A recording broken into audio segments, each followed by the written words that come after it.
এরপর জহিরুল ইসলাম 4 আগস্ট উত্তরায় আন্দোলনে আহত হয়েছেন। জহিরুল চিকিৎসার দায় দায়িত্ব বিএনপির ভারপ্রাপ্ত চেয়ারম্যান। দৃষ্টিভঙ্গির সংস্কার প্রয়োজন, আমাদের সমাজের দৃষ্টিভঙ্গির সংস্কার প্রয়োজন, মানসিক সংস্কার প্রয়োজন। এটাই আমাদের সামাজিক আন্দোলন হওয়া উচিত এবং তাই আমরা পরিচালনা করছি। আমাদের এই সমাজকে, রাষ্ট্রকে, এমনকি দলকেও প্রতিদিন সংস্কারের মধ্য দিয়েই যেতে হবে। এই সংস্কারের মধ্য দিয়েই আমরা জনকল্যাণমুখী একটি রাষ্ট্র ব্যবস্থা গঠন করতে পারব। সুতরাং আমাদের দৃষ্টিভঙ্গি আমরা এভাবেই গ্রহণ করি যে আমরা প্রতিদিন সংস্কারের মধ্য দিয়ে যাব, জনকল্যাণমুখী সংস্কারের মধ্য দিয়ে যাব একটি জনকল্যাণকর রাষ্ট্র ব্যবস্থা, সমাজ ব্যবস্থা বিনির্মাণের জন্য। রাষ্ট্র কাঠামোর সংস্কারের মধ্য দিয়ে কাঙ্ক্ষিত মানবিক রাষ্ট্র ব্যবস্থা আসলে অর্জিত হয় না। কারণ এই রাষ্ট্র ব্যবস্থাটা যারা পরিচালনা করবে তাদের মানসিক সংস্কার হওয়া দরকার, জনগণের মানসিক সংস্কার হওয়া দরকার, আমাদের দৃষ্টিভঙ্গির সংস্কার হওয়া দরকার এবং এই সমাজের মানুষের, আমাদের রাজনৈতিক নেতৃবৃন্দের, যারা রাষ্ট্র পরিচালনা করে তাদের সম্মিলিতভাবে সবার মানসিক সংস্কারের মধ্য দিয়েই আমরা যদি রাষ্ট্র কাঠামোর সংস্কারটা বাস্তবায়ন করতে পারি তাহলেই 2 2 4 হবে। তাহলেই আমরা একটা এই কল্যাণমূলক মানবিক রাষ্ট্র পেতে পারব। কারণ সংস্কারের মধ্য দিয়ে আমরা একটা গণতান্ত্রিক সংবিধান পেলাম। সেই গণতান্ত্রিক সংবিধানের মাধ্যমে যে সরকার ব্যবস্থা গঠিত হবে, তাদেরকে, সেই ব্যবস্থাকে যারা পরিচালনা করবে তাদের যদি মানসিক সংস্কার এবং দৃষ্টিভঙ্গি না পাল্টায় এবং অপর পক্ষে যারা রাষ্ট্রের জনগণ, যারা বেনিফিশিয়ারি, যারা সরকার যাদের কাছে দায়বদ্ধ, সমাজ যাদের কাছে দায়বদ্ধ, তাদেরও যদি দৃষ্টিভঙ্গি না পাল্টায় তাহলে মানবিক রাষ্ট্রটা হবে না।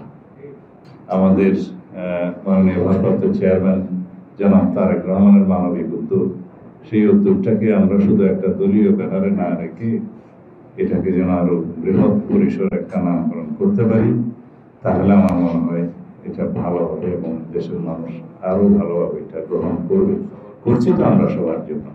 দীর্ঘ 16 বছরের ফ্যাসিবাদ বিরোধী আন্দোলন সংগ্রামে যারা জীবন দান করেছেন, রক্ত দিয়েছেন, শহীদ হয়েছেন গণতন্ত্রের মুক্তির জন্য, মানুষের অধিকার আদায়ের জন্য, তারাও জাতীয় বীর।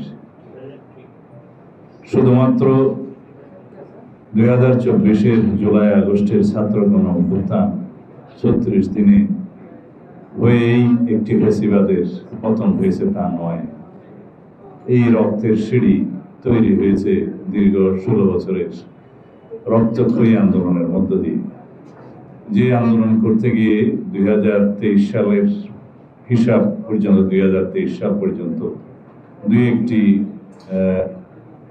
মানবাধিকার সংগঠনের হিসাব মতে 7,188 জন মানুষ বিভিন্নভাবে গুমের শিকার হয়েছেন, বিচার বহির্ভূত হত্যাকাণ্ডের শিকার হয়েছেন, পুলিশি নির্যাতন, রাজনৈতিক প্রতিহিংসার নির্যাতনের শিকার হয়েছেন, পুলিশ কাস্টডিতে মৃত্যুবরণ করেছেন এবং এক্সট্রা জুডিশিয়াল কিলিং বলতে আমরা যেটা বলি, বিচার বহির্ভূত হত্যাকাণ্ড, এই সমস্ত অ্যাকাউন্ট মিলে 7,188 জনের একটা তালিকা আছে। তার মধ্যে 709 জন গুমের শিকার হয়েছেন, যার একটি বড় অংশ আজ পর্যন্ত ফিরে আসতে পারেননি, আমাদের মতো সৌভাগ্যবান হতে পারেননি। তারা অবশ্যই জাতীয় বীর। আমি এটা আজকে এখানে উচ্চারণ করতে চাই। বিগত 16 বছরের স্বৈরাচার বিরোধী আন্দোলনে যারা দেশের জন্য আত্মোৎসর্গ করেছেন, জীবন দান করেছেন, অন্ধত্ব বরণ করেছেন, চিরতরে বঙ্গত্ব বরণ করেছেন, সবাই জাতীয় বীরের মর্যাদা পাবে। আমরা আমাদের